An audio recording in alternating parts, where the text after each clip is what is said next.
I think it's very important to have a feedback loop, where you're constantly thinking about what you've done and how you could be doing it better. Persistence is very important. You should not give up unless you are forced to give up. I think the best way to attract venture capital is to try and come up with a demonstration of whatever product or service it is and ideally take that as far as you can.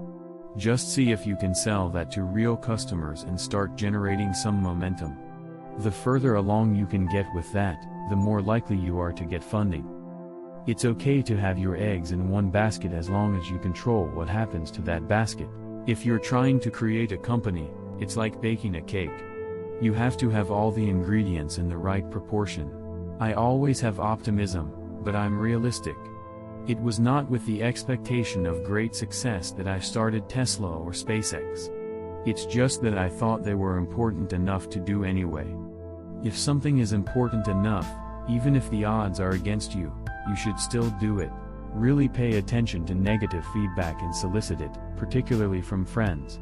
Hardly anyone does that, and it's incredibly helpful.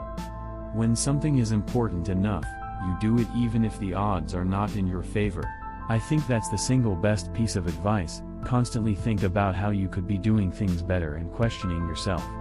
It's very important to like the people you work with, otherwise, life, and your job is gonna be quite miserable.